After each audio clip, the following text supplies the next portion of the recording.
Hi there.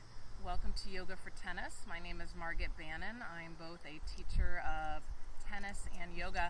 And today I'm going to use one of the more, I shouldn't say popular poses, but one of the poses you've heard more frequently called downward facing dog as a warm-up for coming out onto the tennis court. So I'm going to do a couple variations for the feet, the ankles, and show you how I like to ease into the pose as a prep for coming out on court. And hopefully that'll work out nicely for you. All right, so I'm going to start from hands and knees, and when I do this, I'm going to be one hand's distance more forward from directly beneath the shoulders. If you're familiar with child's pose, you could potentially start from there as well. So if you notice, I might just check for a moment. I am a little more stacked, shoulders over wrists, and then I'm going to bring my hands one hand's distance more forward. Okay, my hands are pretty wide towards the outer edges of the mat. Okay, so from here I'm going to curl my toes under. Now, depending on the types of sneakers you have, this might not be so easy to do. Barefooted would also be a really nice option. I have a barefoot shoe on that allows me to bend my toes a little easier. So if you notice my knees are bent, I want you to keep your knees bent as you come up, okay? So as the knees are bent, go ahead and raise the knees off the mat, and then from there, keeping the knees deeply bent. That part might be hard for some of us. We're going to reach the belly and the chest towards the tops of the thighs. So I'm really looking to elongate that place from my wrist to my shoulder to my hip. Okay, and then from here, I'm going to come up onto the very tips of my toes. I'm going to see how tall I can get through the hips. And we're going to do a couple of heel raises. So ever so gently, I'm going to allow my heels to descend. I'm not going to force towards the ground at all.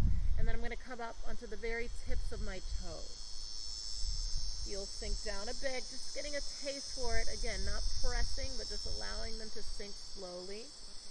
And I'm going to come up and down. So did that about 3 times. You could do that a little longer. And then coming back to that knee position and really, again, elongating through the sides of the body. Now I'm going to take one heel where on purpose I'm going to reach the heel a little closer to the ground. Notice how my opposite knee is still bent.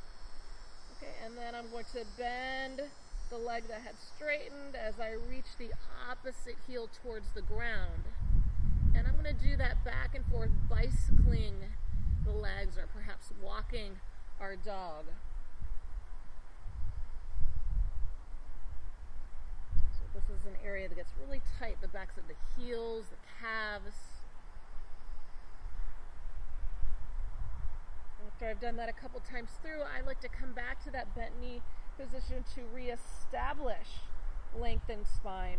My hips are reaching in opposition to my hands that are reaching forward.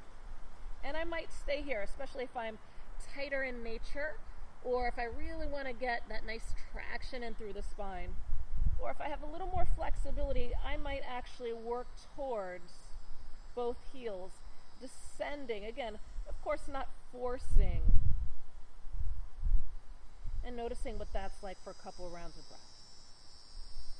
And then when I'm done, I bring the knees down to the ground. I relax the feet. I'll take a couple moments to sit before I come up. The head was down, so we can often get a little lightheaded on the way up. So I'll take a couple moments. And so really helpful to prepare the body for being on the balls of the feet, right? We're split stepping, we're running around the court constantly, we're having a lot of pressure on the heels, the calves, and so you're just preparing the body using downward facing dog, just another way to incorporate yoga for the benefit of your tennis play. So hope that works out nicely for you. Thank you for joining me in this installment of Yoga for Tennis, and I hope to see you soon.